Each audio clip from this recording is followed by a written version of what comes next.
This GIF sold for $590,000. Now, yes, if you would like, you can right-click, save as, and have that GIF yourself. But this thing called NFTs has absolutely blown up. I'm sure you've seen the headlines at this point, right? Logan Paul sells millions of dollars of NFTs. Artists sell $5 million in 13 seconds. I mean, a lot of the numbers that are being thrown around are crazy. So I'm Justin Maller. I'm an Australian digital artist and the Chief Creative Officer of DeviantArt. Justin also had an incredibly successful first drop on Nifty Gateway. And I actually canceled my drop because I got the news. My mum was very sick. So I got the news, canceled it. But then I realized I was going back to Australia. I was going to be locked up in hotel quarantine for 2 weeks. And I thought, wow, I may as well use that time to work on this drop. I'm very proud of the work I made. It's good work. It's some of the best stuff I've done in 20 years. And it certainly has the most meaning to me of anything I've ever made. Now, I've had the pleasure of being friends with Justin for years. Of course, his facets back in the day were absolutely legendary in the tech space, but this NFT drop, it really was something different. How would you describe what an NFT actually is? Let's go to the very basics, and I'll be very quick, okay? And let's define the word fungible. Fungible refers to things of value that are exchangeable for another. For example, if I gave you a $20 note and you gave me back two $10 notes, I'd be fine with that because those two things are exchangeable. They're fungible. Now, the word non-fungible refers to things like movie tickets, houses, and works of artwork. So those are all physical. Then let's move into the digital space. And you're looking at digital pieces of art, skins in video games. Now, there are a lot of different types of NFTs going around right now, and there's a lot of different approaches to the market. It very much does feel like a gold rush right now, and as part of that, it's a little bit of the Wild West. But the basic thing you need to know is this. If I have created and minted an NFT, I can then sell 1, 10, 100, a million, it doesn't matter. I can create them and sell them using a platform such as Nifty Gateway.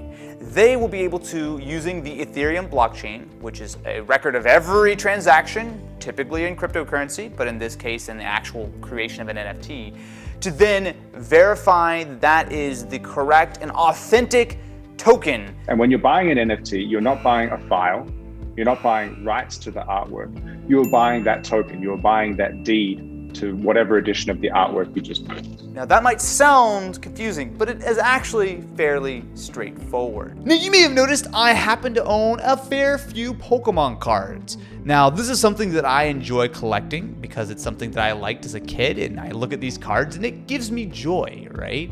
And when I think about the cards that I want to buy or sell, one of the things I do often do is get them graded. Not only does that confirm the physical condition of the card, but it also confirms the authenticity. I think in a large way, the NFT space is working the same way. Then there are NBA Top Shots, which are an interesting blend of an NFT and a traditional trading card game. Now, of course, sports cards have had value for many years, but a Top Shot's a little different. So similar to a trading card, you actually can purchase packs of these, and these will include some number of individual highlights, essentially clips from games of players making a dunk or doing something cool that will be highlight worthy. Now, you can own these, you can sell them, you can trade them, but the similarities to a more traditional NFT really do come to the forefront when you look at the resale market.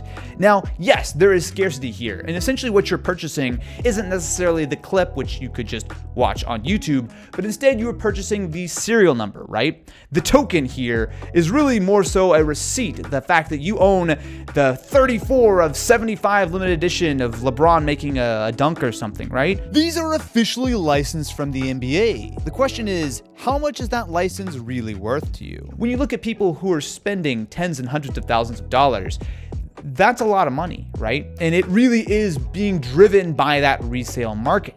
There's nothing against the resale market necessarily, but it, I think, is skewing the view of where the NBA Top Shots are and really the overall NFT market right now. I feel like a lot of my friends seem pretty down on this concept.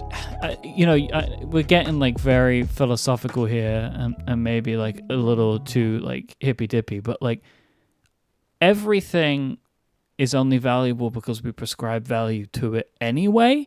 Like all art, but like everything, but like all art is like it's everyone can go look at it and can take a picture. Because like I keep seeing people say like, oh, I could just take a screenshot of this and then I've got it. It's like, yeah, but you can also go take a picture of the Mona Lisa. What makes something like real art valuable anyway? I mean, sure, I might like to look at a beautiful painting, and while yes, it might enrich my life with the story it tells or the artistry that is on display, ultimately it is just that, a painting, paint on canvas. Now there's certainly nothing wrong with this, but the only reason I think today that we consider something like that valuable is because it has a history attached to it. If you look at something like the Mona Lisa, it has this rich history of being stolen, being worth insane amounts of money, and there's all this hype around it, and that's how it's been built up over the years. Like, it's 2021. We don't need to pretend it's 1970 anymore and only things in my hand have value. What does gold do for you exactly? I understand it's a physical thing that you can have and hold, but what is its actual worth other than the fact that it's scarce? There's also a little bit of naiveness in the market because